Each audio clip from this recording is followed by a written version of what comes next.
in many ways, what's happening in the Middle East, and in particular with Gaza right now, we have some moral responsibility for both sides in a way, because we provide help and funding for both Arab nations and Israel.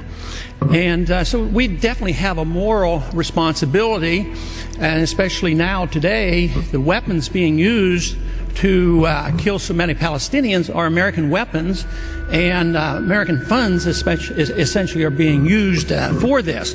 But there's a political liability which I think is something that we fail to look at, because too often there's so much blowback from our intervention in areas that we shouldn't be involved in. You know, Hamas, if you look at the history, you'll find out that Hamas was encouraged and really started by Israel, because they wanted Hamas to counteract Yasser Arafat. And you say, well, yeah, that was better then and served its purpose, but we didn't want Hamas to do this. So then we as Americans say, well, we have such a good system, we're going to impose this on the world. We're going to invade Iraq and teach people how to be Democrats. We want free elections. So we encourage the Palestinians to have a free election. They do, and they elect Hamas. So we first, indirectly and directly through Israel, help establish Hamas. Then we have election. Then Hamas becomes dominant, so we have to kill them. You know, it just doesn't make sense. During the 80s, you know, we were allied with Osama bin Laden. And we were contending with the Soviets. It was at that time our CAA thought it was good if we radicalized the Muslim world. So we financed the madrasa schools to radicalize the Muslims in order to compete with the Soviets. There's too much blowback. There's a lot of reasons why we should oppose this resolution. It is not in the interest of the United States. It's not in the interest of Israel either.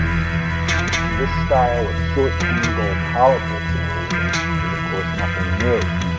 When Yasser Arafat and his power system of various weapons Israel for years in the 80s and 90s. While Israel seeks to live in peace alongside a Palestinian state, Hamas seeks to kill or expel every Jew from the Middle East. The third and most important argument is that Israel has a right to self-defense, and that is what it's doing here. Notice, please, that while every country has a right to self-defense, this does not mean that a country has the right to do anything it pleases in supposed support of that right. There is a moral and legal obligation to defend oneself at the smallest cost possible to others. Beyond that point, one is no longer engaging in mere self-defense. We want to see it in our own eyes, not from television point of view.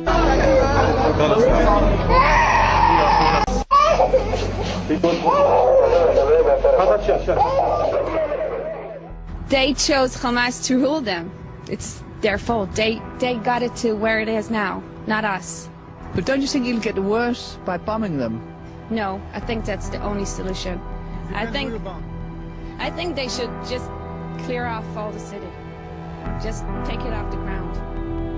Yes, I'm a little bit expressionist. As soldiers, they proudly wore the uniform of the Israeli army. Now they're wearing bikinis, posing as pin-ups in a men's magazine. But the Maxim spread is different. It was orchestrated by the Israeli government. Israel has always mentioned the concept of war and terror, and we are trying to change it. The situation where you think about Israel in a different way.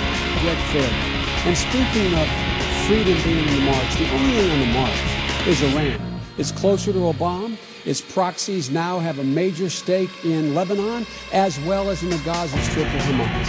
We will change this policy with thoughtful, real-life diplomacy that understands that you must back Israel in letting them negotiate, support their negotiation, and stand with them. Today, Israel invaded Gaza.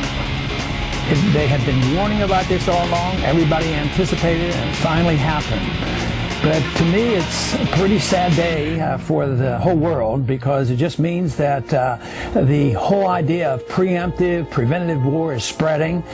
Israel says they have to go in and to prevent a problem that might come, and who knows. This thing is an entire mess. The Palestinians are virtually in like a concentration camp. They have a few small missiles, but it's so minor compared to the firepower of Israel, who has nuclear weapons, and they can turn off all the food and all the water and whatever they want to the people in Palestine.